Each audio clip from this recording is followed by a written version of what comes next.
Bakari Kitwana, if you don't know him, is the former executive editor of The Source magazine, former editorial director of Third World Press, author most known for his books, The Hip Hop Generation 2002 and the provocatively titled Why White Kids Love Hip Hop 2005. Bakari is also a co-founder of the National Hip Hop Political Convention.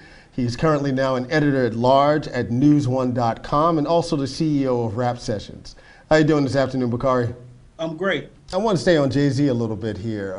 It's been fascinating to see his transcendence, his development over the last couple of years. One of the things when you talk about media access, I mean, he has gotten a great amount of press in recent months because of his book, Decoded, sitting down, talking with Oprah on her new network. You mentioned Terry Gross, a very public conversation with Cornel West at the New York Public Library. Another pretty amazing, public discussion with Charlie Rose at the Brooklyn Museum. And, you have some thoughts about Jay-Z. You had a chance yourself to sit down and spend some time with Jay-Z a little earlier in his career. I mean, around the time that the Blueprint came out or the Black Album, when he's beginning this kind of transition. And I think about a question that our good friend Adam Mansbach raised about Jay-Z's access.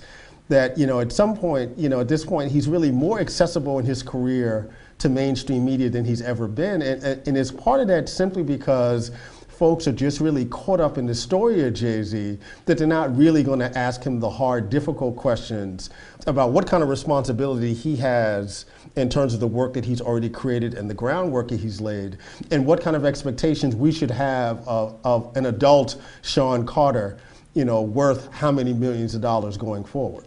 Right. Wow.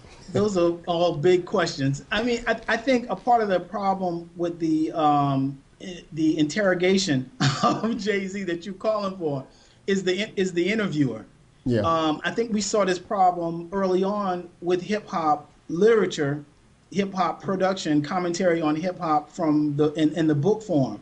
Oftentimes there were not people adequate who knew the range of the material who were being asked to write the reviews. So you get these reviews in the Washington Post or the New York Times on hip hop books, passing over people who are familiar with the work and who have done the research. And this is critical, Bakari, because it's not a black-white question, right? It's about folks who have access to hip hop culture and have been immersed in it, and thus, can really talk about it in ways that are knowledgeable. And again, when you talk about the mainstream media piece, too often the people who are best positioned to end up doing these kinds of interviews are not those folks who have been immersed in hip hop enough to be able to ask relevant questions. Right, and so I mean, I think that's a part of the problem that we saw with the recent the commentary around the Jay-Z book. But I think that beyond that, I think that it's Jay-Z is a complex character. I think that he has a lot to offer. I think he's at a unique point in his career. I think hip hop is at a unique point in its career.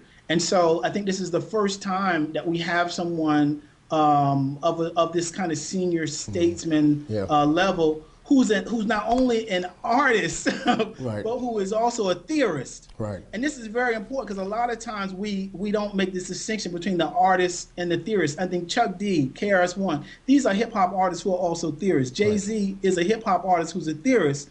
So his ability to go in deep as he talks about the music and how it overlaps with what happened to us who came of age in the 80s and 90s, and how the influence of the civil rights and the Black Power movements on us as a younger generation is beyond some folks who are just artists. Yeah. So I think that I think it's a unique thing. I'm interested to see where I like the way that Jay-Z looks at what's going on around him and begins to very carefully craft where he's going. So I think that the emergence of the Oprah Winfrey television channel, I mean, hey, imagine a Jay-Z television channel. Like, what's that going to look like?